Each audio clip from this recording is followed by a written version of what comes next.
How does money laundering work? Each day, our world becomes faster and more complex. Just like each day, the methods used by money launderers become more sophisticated, and the transactions they use become more complex. Actually, there is no single method of money laundering. Money launderers don't use playbooks.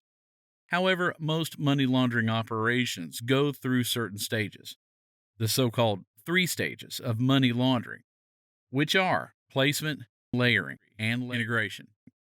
We will talk about each of them in a second. To give you a bit of background, the three-stage model was derived from real money laundering cases that were unraveled by law enforcement and government agencies. And essentially, the process of money laundering happens in these three stages. Stage 1, placement. The first stage, the placement stage, represents the initial entry of the dirty cash or of the proceeds of crime into the legitimate financial system. A simple example would be a cash deposit at a bank. But there are countless ways for the placement of cash. For example, cash could also be packed into a suitcase and smuggled to a country where it's easier to deposit cash with a bank. Another technique is the Smurf Technique. This technique involves the use of many individuals, which are Smurfs, who exchange illicit funds in smaller, less conspicuous amounts for highly liquid items such as traveler's checks or bank drafts. Or the Smurfs deposit the funds directly into savings accounts. In practice, we have seen that. For example, 10 Smurfs could place over $1 million into a bank account using the technique in less than 10 working days. Pretty quickly. Other examples for the placement of cash may include the repayment of loans or credit cards or purchasing gambling chips and placing bets on sporting events. As we have learned when speaking about the history of money laundering, using legitimate cash focused business to commingle dirty funds with legitimate sales is also a common method.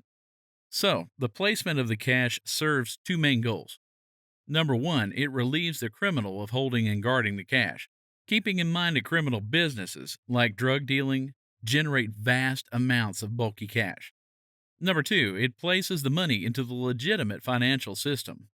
You may know, but there's a popular Netflix series called Narcos, and in one scene where two drug dealers are shown, the one says to the other, "Powder is fast, money is slow." That hits the nail on the head. Stage 2, layering. The second stage, the layering stage, is the process of separating the criminal origin from the money by putting various layers in between them. The more layers a money launderer can build up, the harder it is for law enforcement to trace back the funds to the criminal source. For an economic perspective, the money launderer is challenged by keeping a balance between the cost of each layer and a sufficient degree of separation. The launderer must consider the time, effort, and costs that are associated with each layer. And so, layering activities can include using multiple bank accounts, having professionals act as intermediaries, and transacting through corporations and trusts. Layering can also involve the use of complex financial transactions, such as letters of credit, stocks, and bonds. But layering can also involve non financial transactions, such as purchasing valuable assets, including art and jewelry. All these transactions are designed to disguise the so called paper trail or audit trail and provide anonymity for the criminal's identity. Layering usually involves a complex system of transactions designed to hide the source of ownership of the funds. Once cash has been successfully placed into the financial system, launderers can engage in an infinite number of complex transactions and transfers designed to disguise the criminal source and to provide anonymity. So, the primary objective of the layering stage are to confuse any criminal investigation and place as much distance as possible between the criminal source of the funds and the funds themselves. And now, stage 3, integration. The third and final stage of the money laundering process is called the integration stage. It is at this stage where the money is returned to the criminal. The money the criminal receives now appears to originate from legitimate sources. The criminal proceeds are now fully integrated into the financial system and can be used for any purpose.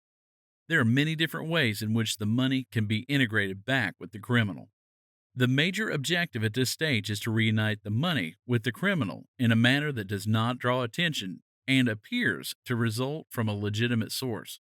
For example, the purchase of luxury goods, such as upper class property, artwork, jewelry, or high end automobiles, are common ways for the launderer to enjoy their illegal profits without necessarily drawing attention to themselves.